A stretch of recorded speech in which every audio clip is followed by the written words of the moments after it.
Monsieur, j'ai prié ces messieurs de l'Académie française, dont j'ai l'honneur d'être un des membres, de se trouver ici par député pour être témoin de l'acte que je vais faire.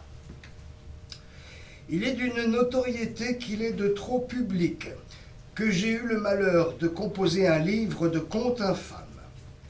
En le composant, je n'ai pas cru qu'il fût un ouvrage aussi pernicieux qu'il l'est. On m'a sur cela ouvert les yeux. Et je conviens que c'est un livre abominable.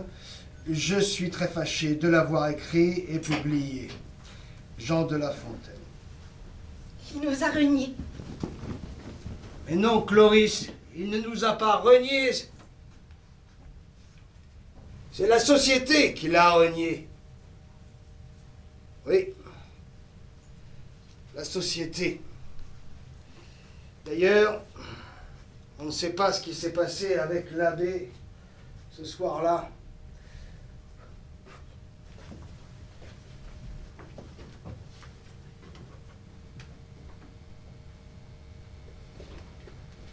Mesdames et messieurs, toute la troupe des paladins est heureuse d'accueillir Jean de La Fontaine. Bonsoir à tous. Que j'ai eu le plaisir de rencontrer sur les bancs de la faculté de droit. C'est-à-dire que je faisais mon séminaire à l'oratoire, mais je me suis fait proprement virer à coups de pied aux fesses au bout d'un an.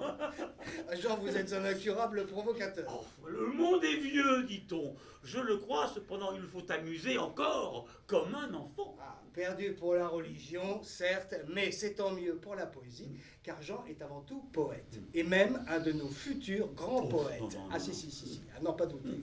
Je cherche ma voix. Alors, Pélisson m'a demandé de proposer un texte pour les paladins. J'ai pensé que pour un cabaret du quartier latin, quelque chose de léger serait approprié, mais je veux avant tout prévenir les chastes oreilles présentes dans l'auditoire. Non, ce sont des habitués. Mes seigneurs, mesdames, ce soir, au cabaret du Mouton Blanc, Votre très dévoué Cloris va vous interpréter sur un texte de Jean de La Fontaine. Comment l'esprit vient aux filles. est un jeu divertissant sur tous, jeu dont l'ardeur souvent se renouvelle. Ce qui m'en plaît, c'est que tant de cervelle n'y fait besoin et ne sert de clou. Or, devinez comment ce jeu s'appelle. Vous y jouez comme aussi faisons-nous. Il divertit et la laide et la belle, soit jour, soit nuit, à toute heure il est doux, car on y voit assez clair sans chandelle. Or, devinez comment ce jeu s'appelle. Le beau du jeu n'est connu de l'époux. C'est chez l'amant que ce plaisir excelle. De regardant pour y juger les coups, il n'en faut point jamais on y querelle. Or, devinez comment ce jeu s'appelle. Qu'importe dire sans s'arrêter au nom, ni badiner là-dessus davantage. Je vais encore vous en dire un usage. Il fait venir l'esprit et la raison. Je vais encore vous en dire un usage. Il fait venir l'esprit et la raison. Oh, merci, merci. Bravo Cloris et bravo Jean. Alors, Jean, le prochain gage était, si je ne m'abuse, une improvisation. Ah oui, Alors, si vous voulez bien, tirer un papier dans l'enveloppe que vous tend notre charmante hôtesse et nous dire ce qu'il y a écrit dessus. Alors ça. Alors, thème. La nature est bien faite. La nature est bien faite. Genre, poème rimé. contrainte, un personnage et un légume au choix du public. Est-ce que tu peux mettre un petit peu de lumière, s'il te plaît, Ça, c'est... pour les obliger à se sentir concernés, n'est-ce pas? Alors tout d'abord un personnage, Jean, c'est-à-dire un personnage, peu importe ce qui vous passe par la tête, n'est-ce pas? Il n'y a aucune contrainte. Non. Alors une idée dans le public, s'il vous plaît. Ah, une idée, parce que là, il faut que le... Voilà, sinon on Voilà, est... sinon le spectacle, Le va spectacle pas s'arrête. avancer, hein. Tout va s'arrêter. Et on va tous boire des coups. Vous vous Alors. choisissez, hein. Un valet. Un valet. Un valet. Valet. Un valet de... Un valet, un valet, un valet. Un valet. de pique. De trèfle. Un valet. Un Et valet. un légume, messieurs, dames. Oui. Une aubergine. À 2 aubergines par an. Alors, Deux aubergines. Alors, un poème sur la nature est bien faite, avec un valet et une aubergine. Un valet, une aubergine. Je relève le défi. ah, bravo. Et laissez-moi la place, femme de mauvaise vie.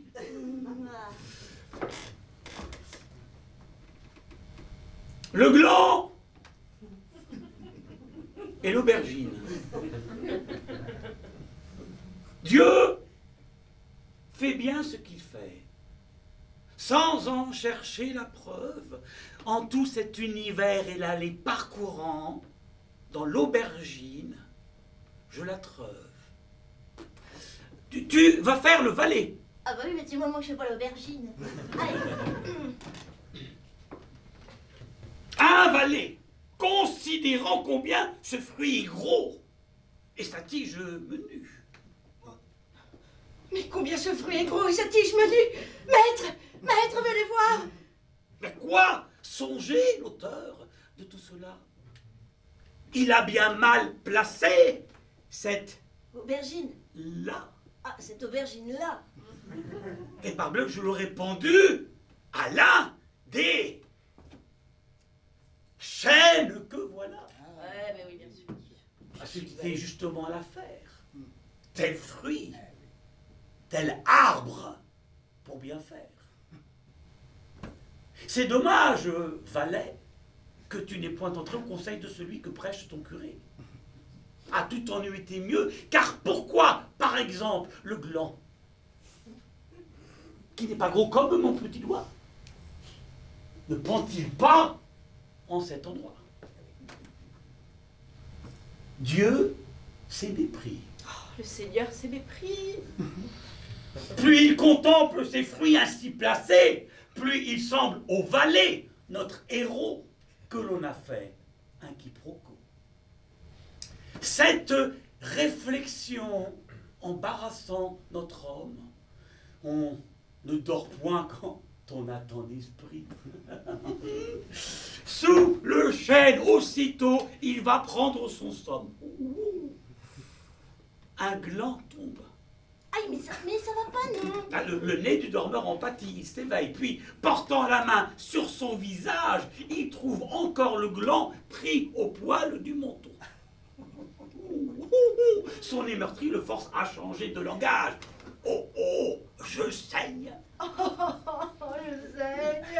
Et que serait-ce donc s'il fût tombé de l'arbre une masse plus lourde, et que ce gland eût été gourde? Dieu ne l'a pas voulu, sans doute, il eut raison. J'en vois bien à présent la cause. En louant Dieu de toutes choses, valet retourne à la maison. Oh, mesdames et messieurs, sous vos applaudissements, Merci. monsieur Jean de la Fontaine. Que serait-ce donc si tu tombais de l'arbre une masse plus lourde? Et que ce gland ait été gourde. Dieu ne l'a pas voulu, sans doute, il eut raison.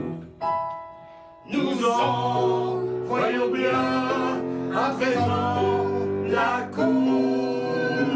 Merci d'être venu ce soir Merci. au cabaret du Mouton Blanc. N'hésitez Bonsoir. pas à venir la semaine prochaine. Passez une excellente soirée. N'oubliez pas le chapeau à la santé. On ferme. Allez, on ferme, messieurs, oui, c'est ça, oui. Dehors. Faut revenir un petit peu, moi. Hein? Allez, oui, allez, au revoir.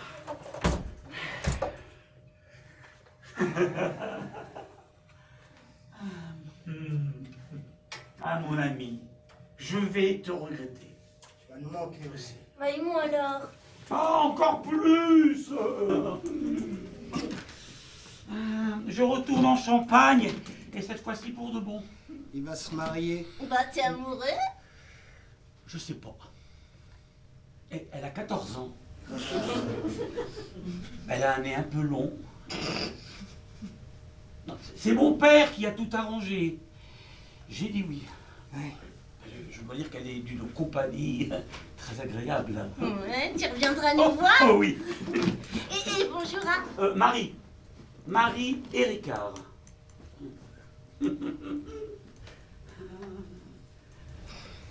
Elle lui apporte une dot de 30 000 livres. Ce qui est assez de bien pour que le ménage puisse vivre selon les penchants du jeune marié, c'est-à-dire Sans souci d'argent, oui. Je vous entends, je suis pas encore parti. Oh, comment tu sais ça, toi? J'ai rencontré l'oncle de cette jeune fille quand je faisais le secrétaire à Vaux-le-Vicomte. Il est substitut auprès de Nicolas Fouquet. Ah oui, c'est pas rien, ça. non. Et il a trouvé un bon parti, notre petit poète. Attention, j'éteins.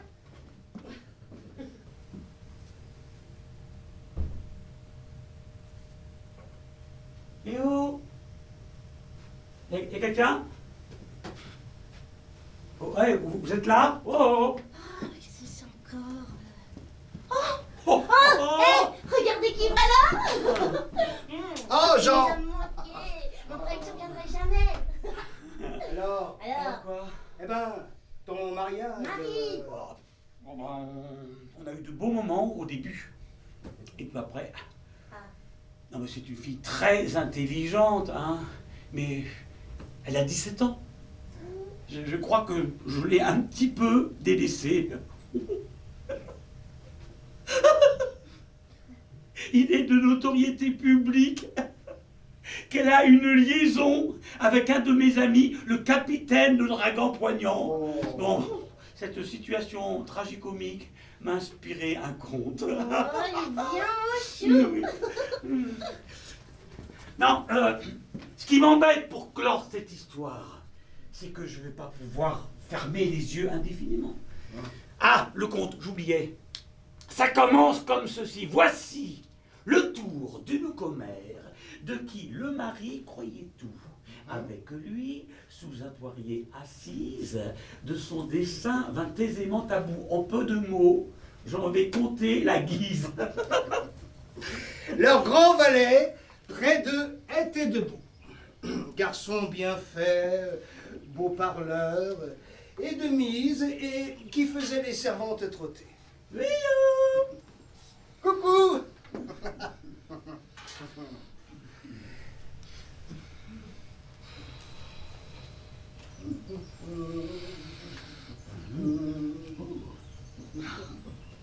Je voudrais bien goûter de ce fruit-là.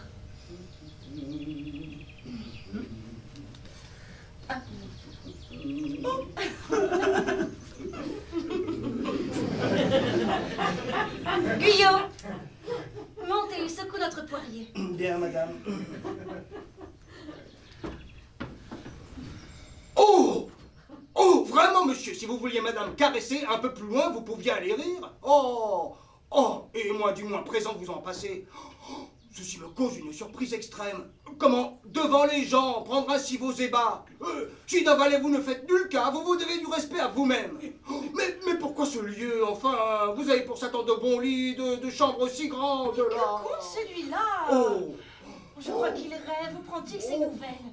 Oh là là. Et quand on se fout avec ses ébats? On descend, mon ami! Descends, tu verras!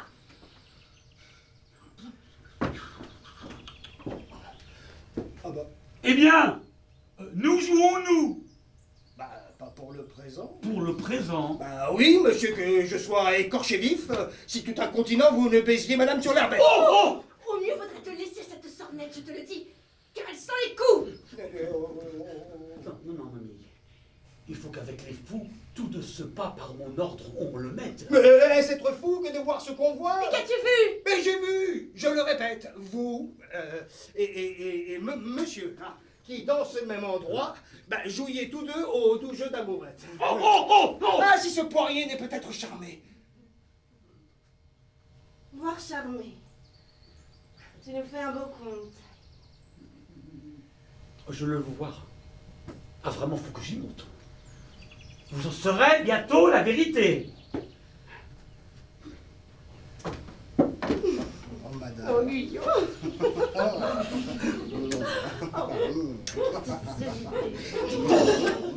Oh! Oh, comment? Mais quand même, à mon aspect, devant mon nez, à mes yeux! Personne dame, qu'avez-vous? Que vous faut-il? Oses-tu bien le demander encore? Mais pourquoi non? Pourquoi? Mais n'ai-je pas tort de t'accuser de cette effronterie? Oh, mais c'en est trop, parlez mieux, je vous prie. Quoi, ce coquin ne te caressait pas? Moi? Vous rêvez.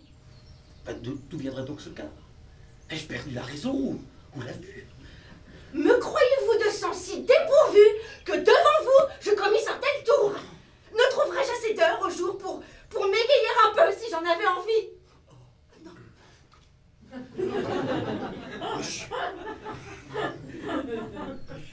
Je ne sais plus ce qu'il faut que j'en dise. Notre poirier m'abuse, assurément. Voyons encore. Oh, madame.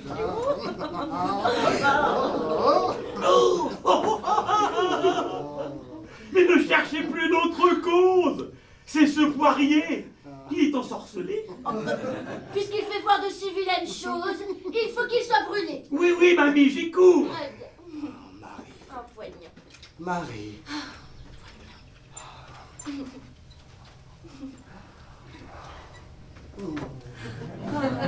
Poignant. Au ciel, mon mari. Poignant. Mais qu'est-ce que tu veux que je fasse avec ça? Poignant. Je viens vous demander raison.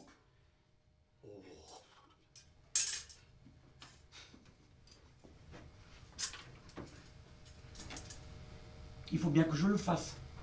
Quoi? Les gens l'exigent.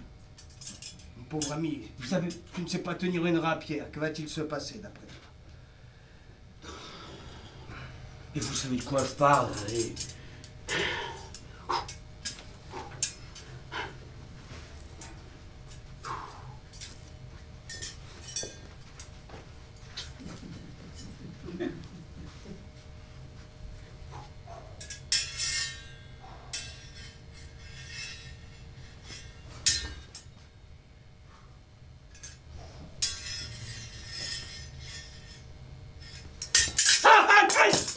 Et voilà.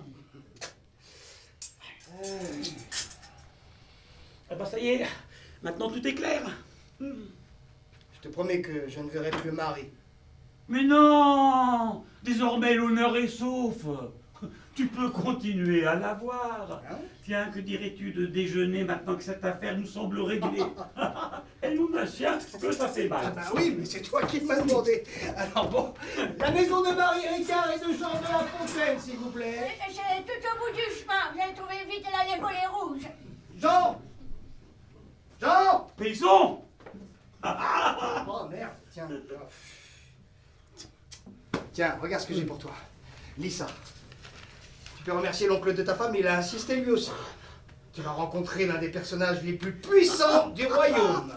Il a beaucoup aimé ton long poème mythologique là. Comment s'appelle-t-il déjà? Adonis. Adonis, oui. Marie! Marie!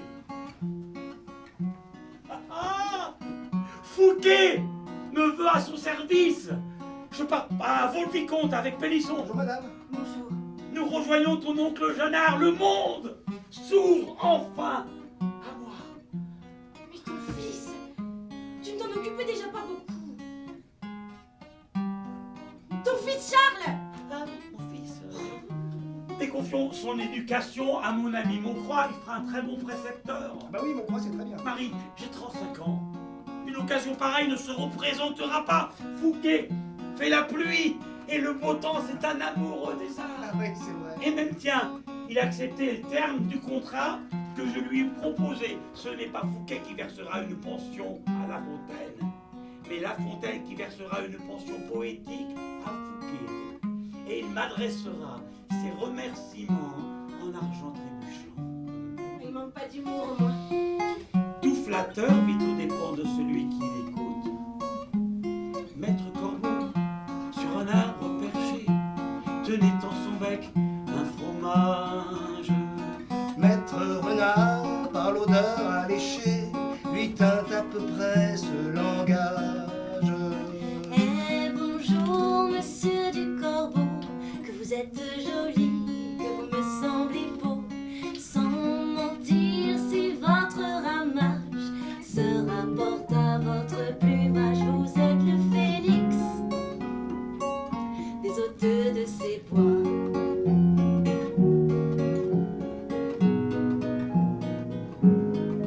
À ces mots, le corbeau ne se sent pas de joie, et pour montrer sa Belle voix, il ouvre un large bec, laisse tomber sa proie. Le renard s'en saisit et dit: Mon bon monsieur, Apprenez que tout flatteur vit au dépend de celui qui écoute cette leçon. Pour bien le fromage sans doute, le corbeau honteux et confus jura, mais un peu tard, qu'on ne lui prendrait plus.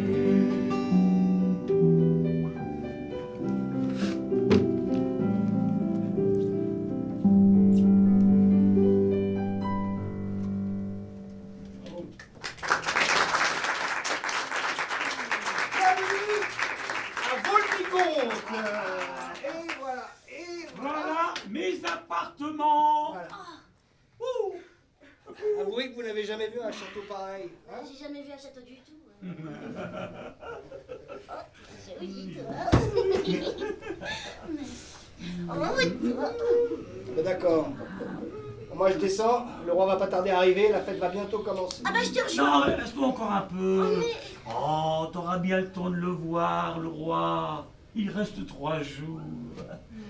Tu sais que j'ai vu plusieurs fois Richelieu, moi. C'est vrai.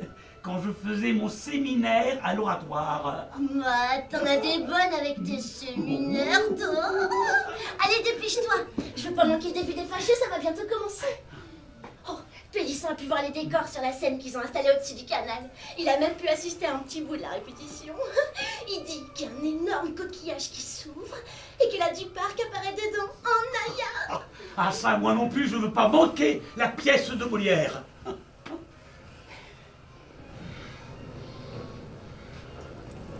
Ça y est, le roi vient d'entrer dans le jardin. Ah, ça va changer les Tuileries. Ah, Fouquet en fait trop. Ah, tout ça pour impressionner le jeune roi et devenir Premier ministre dès que Mazarin sera mort. Toute cette débauche de richesse lui vaudra des rancœurs. Et ce banquet démesuré de Vatel, toute cette magnificence. Et puis, surtout, Belle-Île, qu'avait-il besoin d'acheter cette île et de la transformer en place forte? Aucun souverain pourrait supporter ça. Je m'ennuie. Pourquoi t'es pas heureux ici? J'ai jamais été aussi heureux. Jamais Vaux ne sera plus beau qu'il le fut dans cette soirée-là. Oh, les mousquetaires. Oh, bah je dis ça, je vais profiter de la fête, moi. Allez, va, je te rejoins. Je ne veux pas qu'on arrive ensemble. Bah, personne sait qui je suis. Je me ferais passer pour la baronne Trucmuche ou une cousine éloignée de Pélisson. Et puis je sais très bien tenir un secret quand je veux. Oh, rien ne pèse tant qu'un secret. Le porter loin est difficile aux dames. Et je sais même sur ce fait bon nombre d'hommes qui sont femmes. Pour éprouver la sienne, un mari s'écria la nuit étant près d'elle. Oh, ok, qu'est-ce que cela? Je n'en puis plus. Quoi? On me déchire. Quoi? J'accouche d'un œuf? D'un œuf. Eh ben le voilà, frais nouveau pondu. Ah, gardez bien de le dire, car on m'appellerait Poule. Enfin, n'en parlez pas, l'épouse, indiscrète et peu fine, sort du lit, quand le jour fut à peine levé, et de courir chez sa voisine. Oh, ma commère, un cas est arrivé, n'en dites rien, surtout car vous me feriez battre. Mon mari vient de pondre un œuf, gros comme 4. Au nom de Dieu, gardez-vous bien d'aller publier ce mystère. Vous moquez-vous? Ah, vous ne savez dire quel je suis. Allez, ne craignez rien. La femme du pondeur s'en retournait chez elle. L'autre grille déjà de conter la nouvelle. Elle va la répondre en plus de 10 endroits. Au lieu d'un 9, elle en dit 3. Et ce n'est pas encore tout, car une autre commère en dit 4. Et raconte à l'oreille le fait, en précaution peu nécessaire, car ce n'était plus un secret. Comme le nombre de grâces à la renommée de bouche en bouche allait croissant, avant la fin de la journée, il se montait à plus de 100. Bonsoir, cette fête est absolument splendide. Bonsoir, vous venez de la part de qui, vous? Comment ça, pas invité?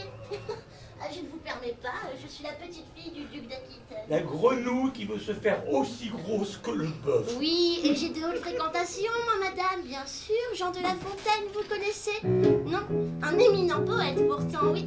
Nous sommes venus avec monsieur Paul. Une grenouille vit un bœuf qui lui sembla de belle taille. Elle qui n'était pas grosse en tout comme un œuf, envieuse, s'étend et s'enfle et se travaille.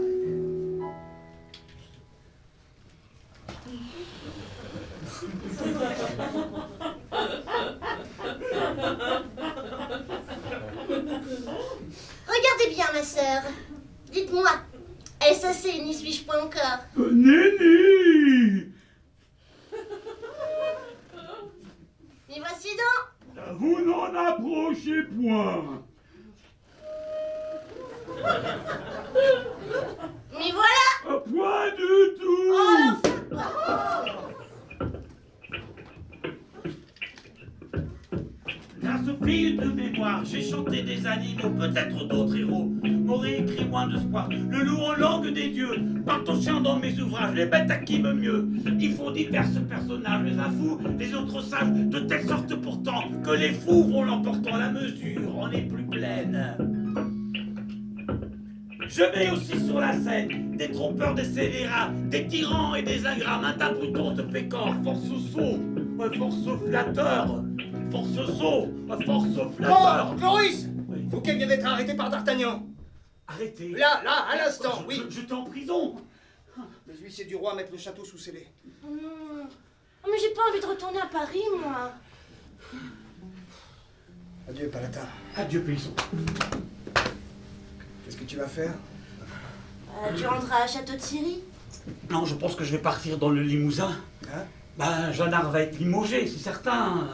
Je vais l'accompagner, puis de là-bas, je préparerai la défense de Nicolas. Cause perdue, tu n'en retireras que des ennuis. Fouquet n'aura pas le droit à un procès équitable. Tu viens, Cloris? Tu devrais plutôt nous écrire quelques contes coquins. Elle a raison. La marquise de Sévigné en a fait lire quelques-uns l'autre jour dans son salon, mon vieux. Quel succès. Le public en raffole. Tu pourrais devenir le chouchou des salons parisiens. Et pourquoi pas? Et puis nous devons trouver un autre protecteur. J'y songe. Et toi, que vas-tu faire? La seule chose intelligente, chanter les louanges du roi. Bonjour à Limoges!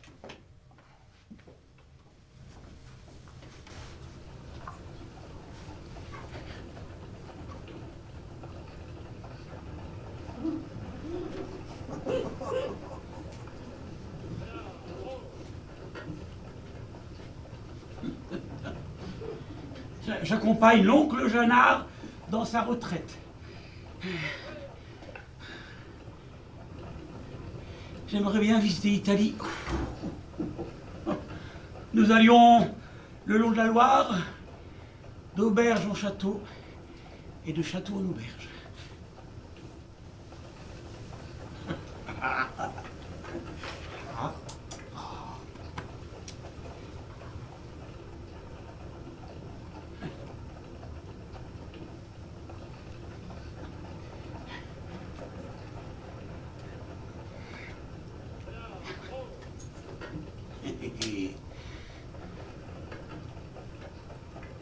Non loin de Rome, un hôtelier était sur le chemin qui mène à Florence avec sa femme. Dans le logis, je ne sais quoi tomba, le bruit fut grand. L'hôtesse s'éveilla, puis alla voir ce que ce pouvait être. Au retour, le berceau la trompa, ne le trouvant joignant le lit du maître. L'hôtesse, oh Saint-Jean, par Saint-Jean, j'y pensais faire une étrange bévue. Près de ces gens, je me suis, peu s'en faut, remise au lit, en chemise ainsi nue. Ah oui. Oh, c'est pour faire un bon charivari. Heureusement que ce berceau me montre que c'est ici qu'est couché mon mari. Et là, elle se trompe de lit Ah oui, à cause du berceau. Ah, l'hôtesse, avec étonnement. Oh, oh, mais qu'à mon mari. Oh. Et quelle joie le fait agir en homme de 20 ans. Oh, apprenons ceci, puisque Dieu nous l'envoie. Nous n'aurons pas toujours tel passe-temps. Tu fais lire ces contes à ta femme. Oui, je lui fais lire aussi mes fables. Je lui donne des nouvelles de son oncle. Je lui raconte les châteaux que nous visitons. À propos, la requête de Jeannard n'a pas été reçue par le roi. Ah bon? On dirait bien que mes efforts ont été vains. La raison du plus fort est toujours la meilleure. Hein? C'est parce qu'il ne t'est plus possible de parler en ton nom que tu donnes la parole aux animaux? Oui. Enfin, non. Je vais te montrer. C'est cette tapisserie dans la salle à manger des parents. Elle représente une fable d'Ésope. J'avais lu ces fables au collège de Reims en cours de latin. J'ai passé des heures à rêver devant. C'est elle qui m'a donné l'idée de remettre au goût du jour ce genre si peu estimé. Depuis que tu es rentré de Limoges, ta situation... Précaire. Monsieur ne songe à rien. Monsieur court. Et les problèmes s'accumulent entre Marie et Monsieur moi. dépense tout. Monsieur se repose.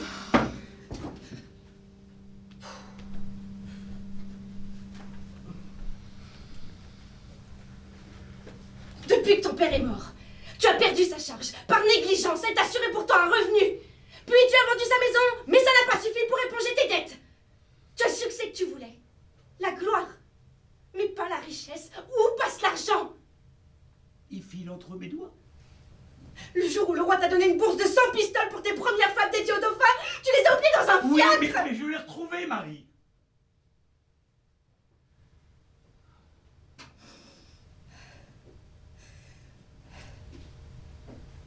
Maintenant que Fouquet est en prison, que vas-tu faire? Me vendre au plus offrant.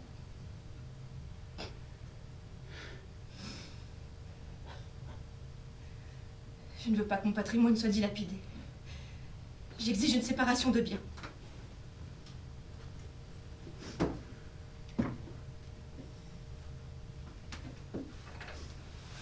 Et de corps.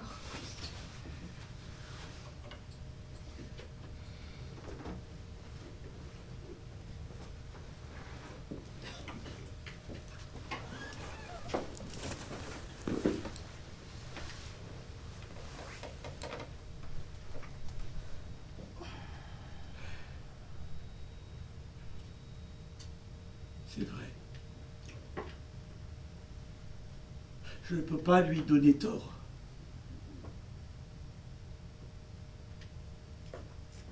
Je n'ai jamais su m'enrichir. Intéressant. Vous pouvez creuser un petit peu sur ce thème. Je me souciais assez peu de mes finances.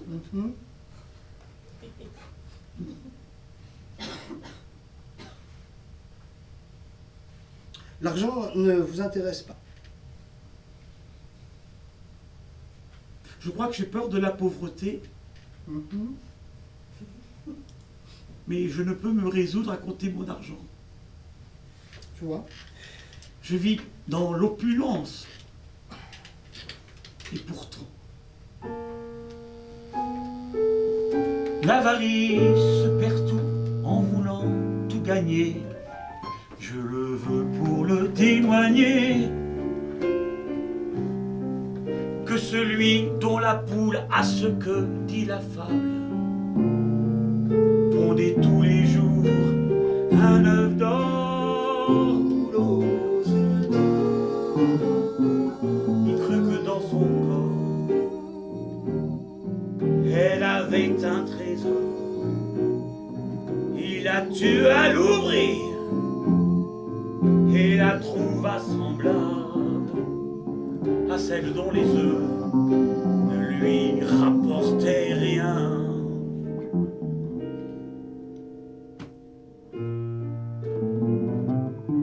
C'est en lui-même ôté le plus beau de son bien. Belle leçon pour les gens chiches.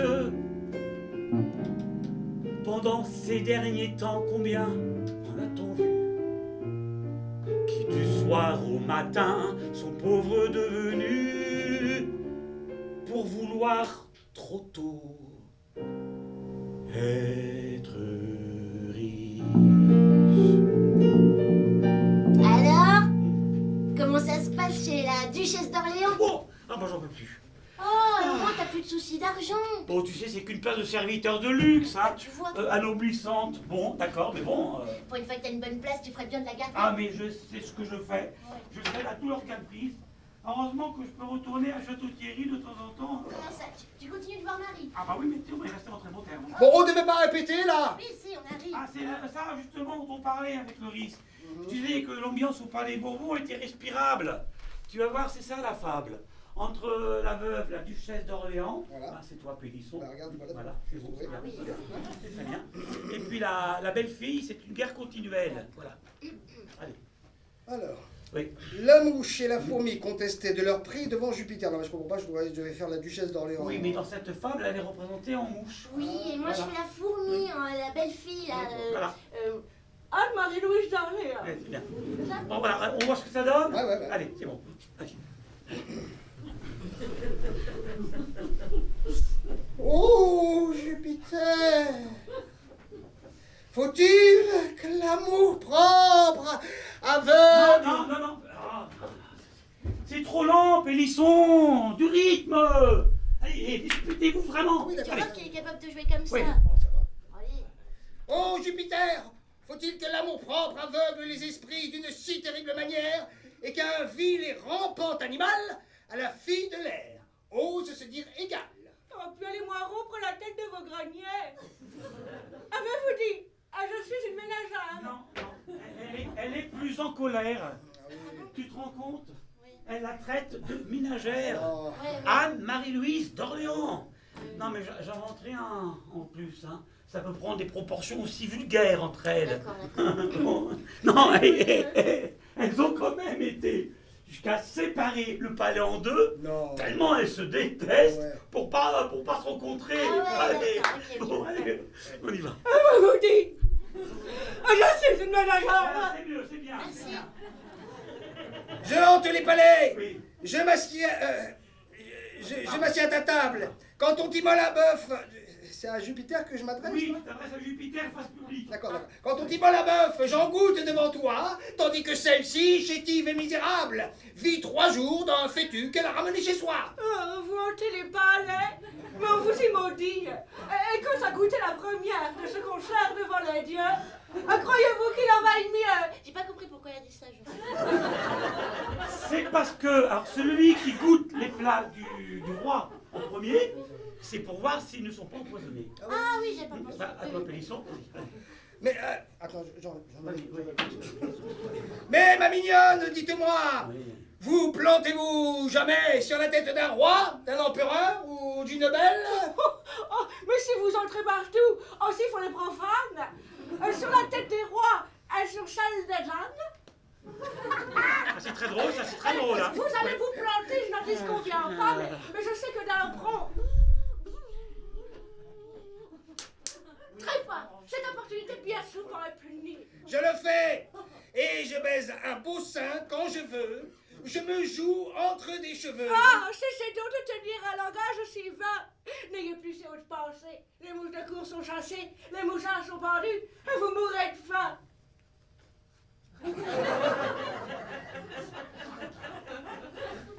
C'est bien.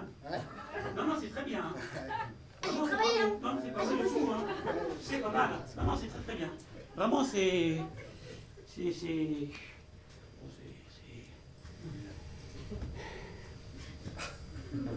C'est mauvais.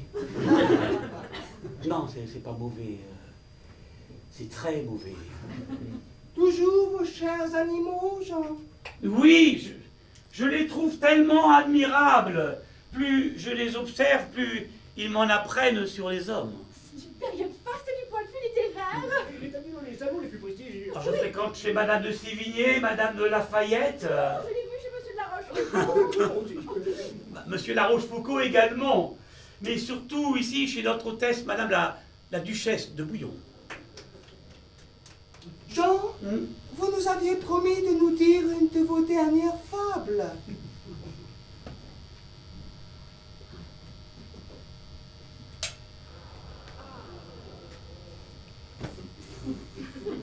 Ne trouvez-vous pas mauvais quand ces femmes aussi j'entremêlent des traits d'une certaine philosophie subtile, engageante et hardie?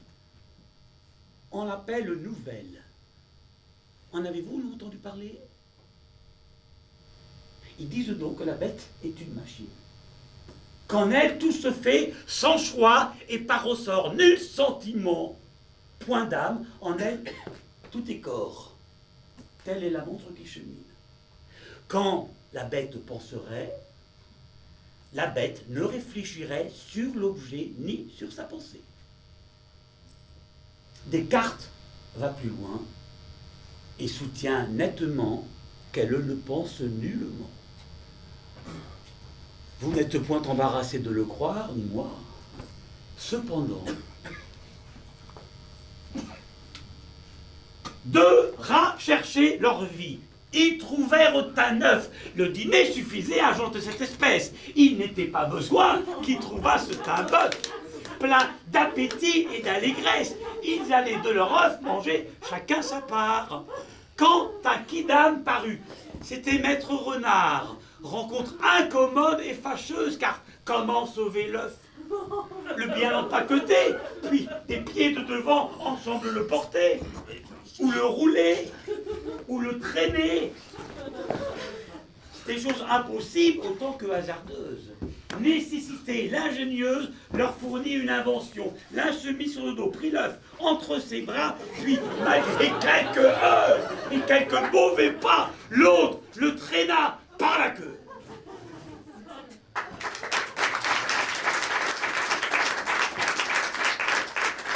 On m'aille soutenir, après un tel récit, que les bêtes n'ont point d'esprit. Vous partez? Oh, mille excuses, mais on m'attend au cabaret du Mouton Blanc. Vous nous quittez pour aller au cabaret? Uniquement parce qu'on y donne ce soir quelques-uns de mes poèmes, mis en chanson sans quoi rien au monde ne pourrait m'éloigner de votre charmante compagnie.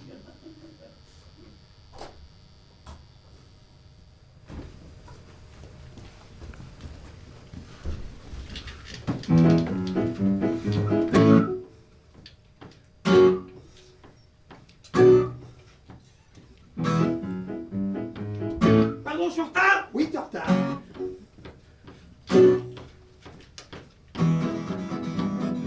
Et mon fouton, ce sont des plaisirs qu'il ne faut pas que l'on sépare.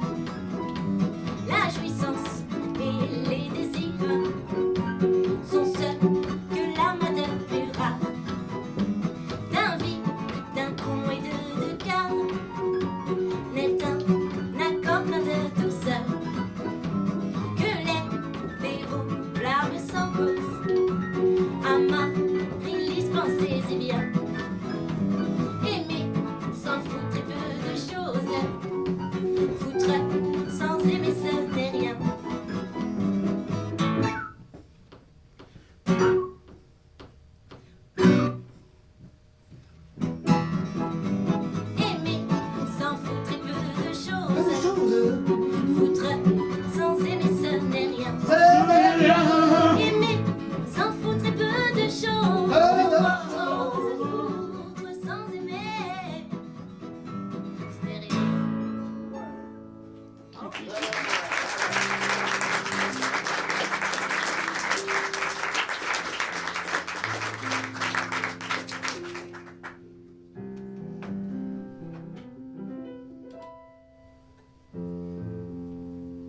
La duchesse d'Orléans est morte.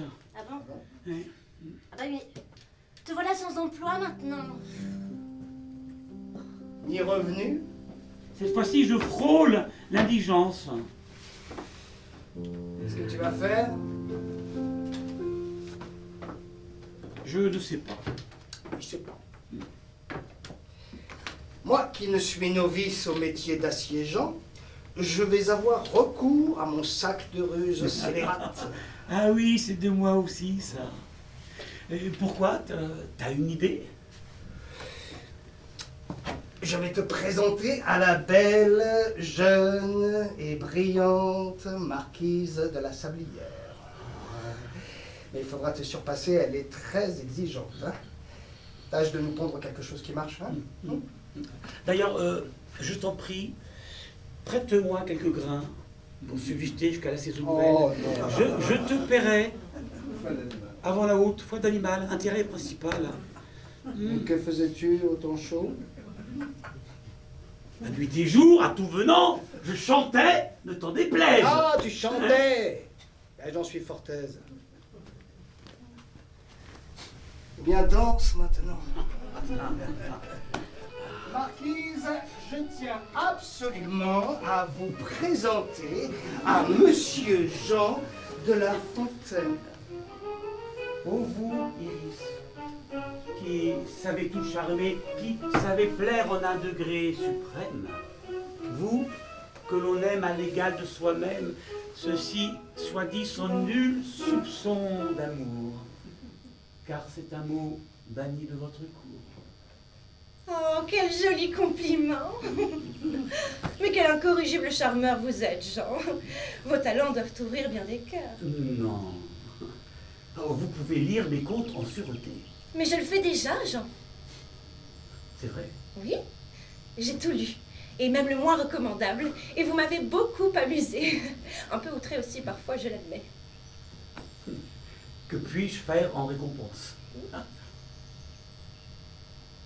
Un conte où l'on va voir vos appâts à vous, les femmes, triompher. Vous auriez surpassé le printemps et l'aurore dans l'esprit d'un garçon.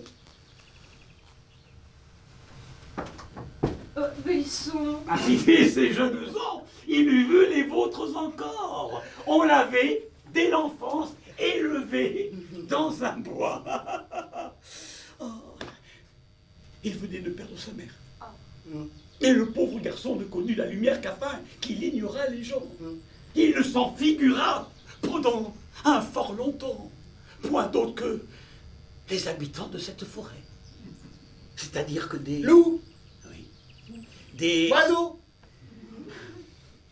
Enfin, ceux qui respirent pour respirer sans plus et ne songer à rien. Ce qui porta son père à fuir tout entretien, ce furent de raisons, ou mauvaises ou bonnes. La première, la haine des personnes. Et l'autre, la crainte. Et, depuis qu'à ses yeux, sa femme disparut dans les cieux, le monde lui fut odieux. Là, notre ermite nouveau cache avec très grand soin 100 choses à l'enfant. Ne lui dit près ni loin qu'il fait au monde aucune femme, aucun amour, aucun désir. Quand ce fils eut 20 ans, le père trouva bon de le mener à la ville nouvelle, car lui mort après tout, que ferait ce cher fils? Comment venir à bout de subsister sans connaître personne? Je vais te faire rencontrer des personnes pieuses et charitables dans un endroit que tu ne connais pas. Voilà nos ermites partis. Ils vont à la cité. Oh, superbe. Oh, bien bâti. Et de tous objets assortis, le prince y faisait son séjour. oh, qu'est-ce là? Ce sont des gens de cour. Oh, et là? Ce sont palais. Oh, et ici? Enfin, ce sont statues. Qu'est-ce là qui porte un si gentil habit, comment l'appelle-t-on? C'est un oiseau. Ah bon?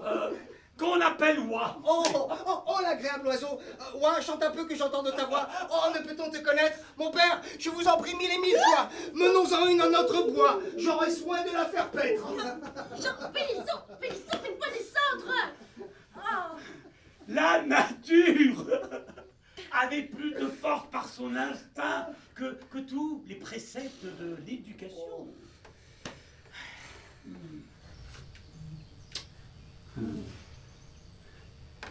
Je dois trop au sexe. Il me fait trop d'honneur. Irait-il, après tout, s'alarmer sans raison pour un peu de plaisanterie? Mais certainement non. La bagatelle, la science, les chimères, le rien. Je soutiens qu'il faut de tout aux entretiens. Mon cher Jean, je veux que vous restiez à m'écouter. Oh, si cela ne vous fait pas peur. Ce serait trop d'honneur. Mais c'est vous qui êtes l'honneur de mon salon, monsieur. Et je ne veux plus me passer de nos discussions. De plus, le peu de soin que vous avez eu de vos affaires domestiques vous met en état d'avoir besoin du secours de vos amis. J'ai fait aménager la petite dépendance au fond de mon jardin. Vous pourrez y travailler à votre aise et recevoir qui vous le souhaitez. Vous me comblez de bonheur, Iris. Vous permettez que je vous appelle Iris? Ce sera votre nom secret dans mes poèmes. Iris, je suis à jamais votre humble serviteur. Oh, et savez-vous que j'ai dans mon entourage des connaissances haut placées qui pourraient appuyer votre élection à l'Académie? Oh, mais il faudra cesser de vous rendre chez le duc de Vendôme. Oh, le roi n'apprécie guère ces fêtes où le duc et ses mignons se livrent à toutes sortes d'excès. De jeux, d'alcool, d'opium. Enfin, pour ne citer que cela. J'y puis une seconde jeunesse. On dit qu'il reçoit sur son pot de chambre. Ce sont des manières qu'il a rapportées de ses campagnes victorieuses en Espagne. Et puisque nous voici tombés sur ce sujet, on avait mis des gens au guet, qui, voyant sur les eaux de loin certains objets, ne purent s'empêcher de dire que c'était un puissant navire. Quelques moments après, l'objet devint brûlot. Et puis nacelle. Et puis ballot. Enfin, bâton flottant sur l'onde. J'en sais beaucoup de par le monde à qui ceci conviendrait bien. De loin, c'est quelque chose. Et de près, ce n'est rien. Oh, mon cher Jean, maintenant que vous êtes chez moi, vous n'aurez plus besoin de mettre vos talents au service de gens indignes de vous.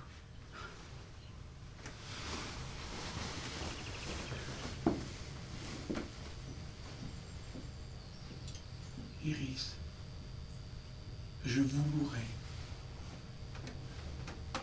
Il n'est que trop aisé. Moi, lieutenant général Coche de la police de la ville de Paris, j'ordonne la saisie et l'interdiction des nouveaux contes de Jean de La Fontaine.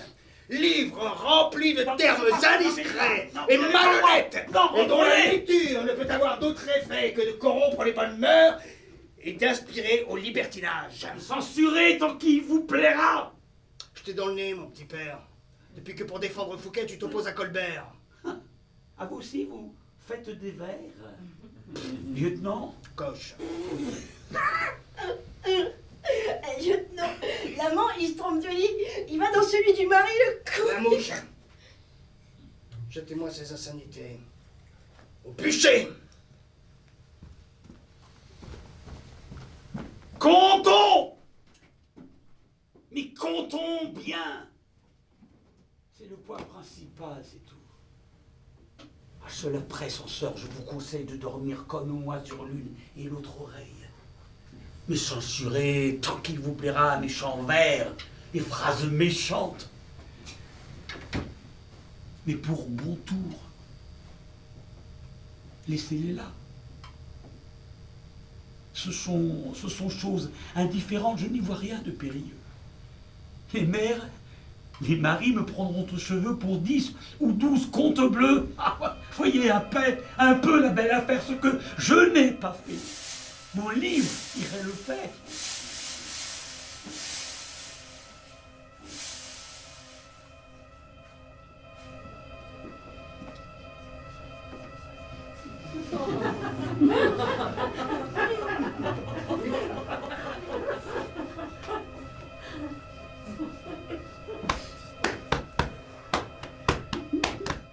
Une chèvre, un mouton, avec un cochon gras, monté sur même char, s'en allait à la fois. Leur divertissement, ne les y portez pas, on s'en allait les vendre à ce que dit l'histoire.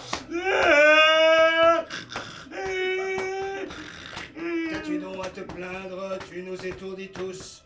Que ne te tiens-tu quoi?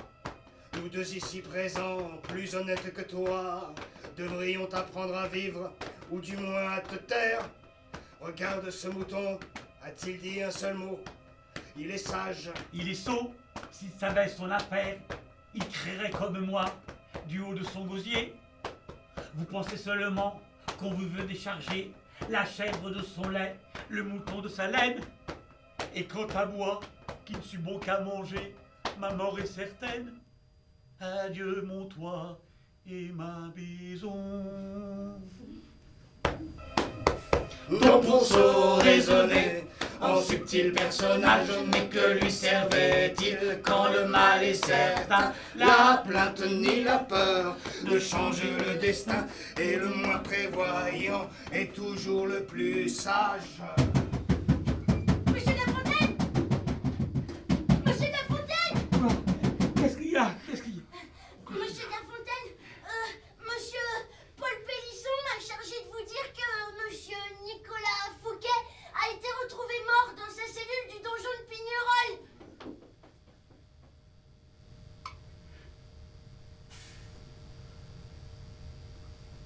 Le doux charme de mensonge, par leur bel art inventé, sous les habits du mensonge nous offrent la vérité.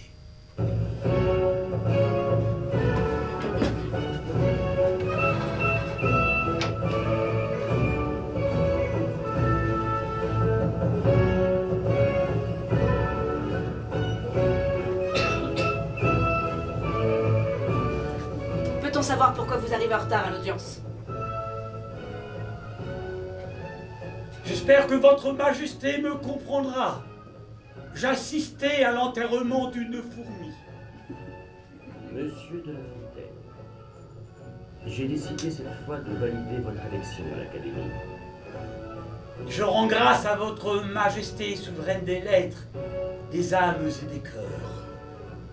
Votre plume naguère hasardeuse dans ses propos nous a souvent irrités.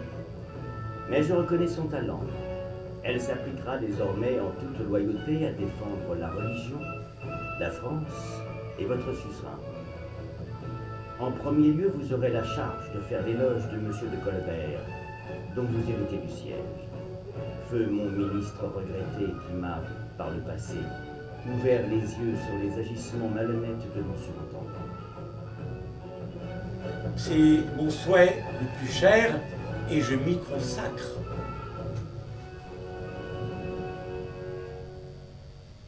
L'Académie peut recevoir incessamment La Fontaine. Il a promis d'être sage.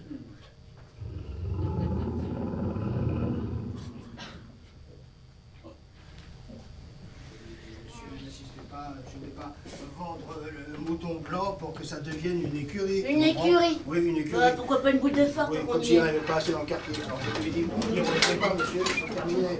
Oui, alors je crois qu'il a compris. Oh, regardez-moi ça, mes félicitations, monsieur l'académicien. Oh, ça te va bien, mon chou. Alors, qu'est-ce que ça veut dire? Tu nous quittes pour de bon maintenant? Mais non, pas du tout. Allez, et au travail. Je viens de terminer la rédaction d'un nouveau livre de contes. Jean, ta situation ne t'y autorise plus. Le monde est vieux, dit-on. Je le crois. Cependant, il me faut amuser encore comme un enfant. Un mari fort amoureux de sa femme. Bien qu'il fût jouissant, se croyait malheureux. Jamais il y a de la dame. Propos flatteurs et gracieux, mots d'amitié, ni doux sourire, défiant le pauvre cire. n'avait fait soupçonner qu'il fût vraiment chéri.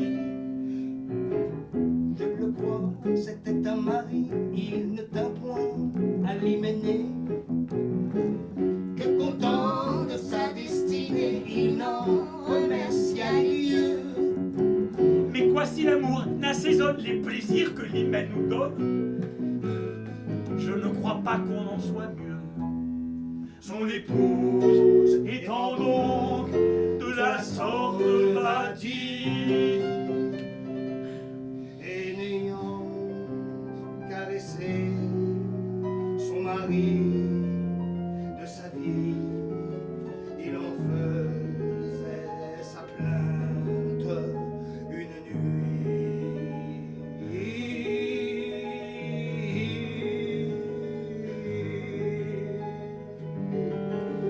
Un voleur interrompit la doléance. 3, 4. La pauvre femme eut si grand peur qu'elle en cherchait quelque assurance entre les bras de son époux. l'ami voleur, sans toi ce bien si doux me serait inconnu. Prends donc en récompense tout ce qui peut chez nous être à ta bienséance. Prends le logis aussi les voleurs ne sont pas. Chanson tenue fort délicat, La plus forte passion, c'est la peur, elle fait vaincre l'aversion. Jean, qu'est-ce qu'il a? Qu'est-ce qui se passe? Qu'est-ce qu'il fait?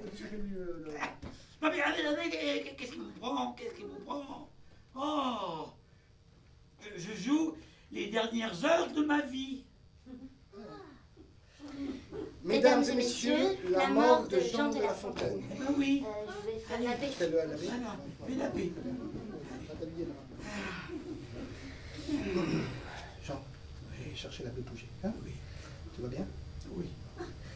J'arrive, hein? J'en ai pas. Entrez, monsieur l'abbé. Jean vous attend. Merci. Attends, j'ai pas fini de m'habiller. Tenez, vous m'aviez demandé une plume. Ah, Jean. mais, oui, L'abbé Pouget, si tu as besoin de chaussures. ça va aller. Ah, c'est là. Merci. J'arrive. Ah, asseyez-vous, l'abbé.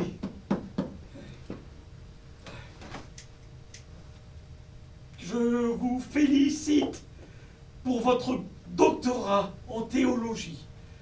Je vous remercie. Vos confrères et moi attendons un repentir sincère et par écrit. Faites amende honorable et demandez à Dieu pardon pour vos péchés. Ayez foi en sa grande miséricorde. C'est vrai. Il est grand temps que je tienne la promesse que je leur ai faite et que je me tourne vers Dieu. Oui, c'est plus que nécessaire pour accomplir votre conversion. L'abbé, j'étais un mauvais mari et un mauvais père. Si je croisais mon fils aujourd'hui, je ne crois pas que je le reconnaîtrais. J'étais un rêveur, un papillon. À la cour de Vaux, j'ai connu des hommes et des femmes exceptionnels. Ce fut l'âge d'or. Ils sont partis et j'ai peu d'espérance de les revoir. Pour un long temps, selon toute apparence, Thérence et Plaute et Molière sont morts.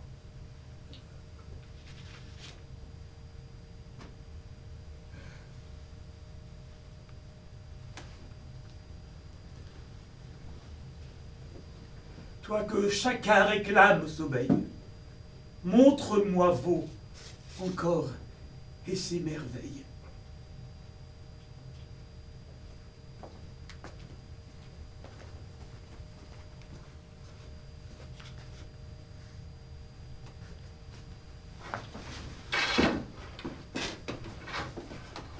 Mais non, il ne nous a pas reniés, Cloris. C'est la société qui l'a renié. Oui. La société. D'ailleurs, on ne sait pas ce qui s'est passé avec l'abbé ce soir-là. Jean est mort.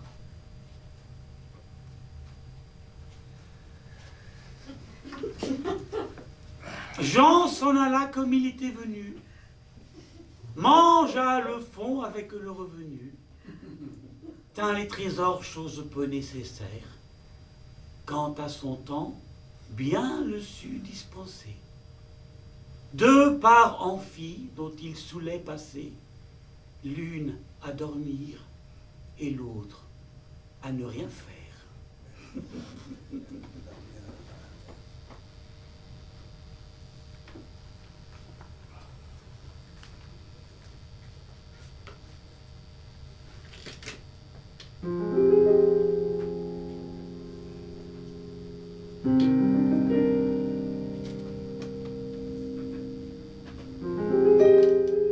Amant, heureux amant, voulez-vous voyager? Amant, heureux amant. Que ce soit aux rives prochaines. Voyager.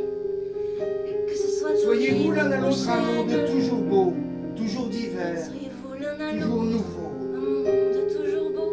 Tenez-vous toujours lieu de divers, tout, Toujours nouveau. comptez pour rien le reste.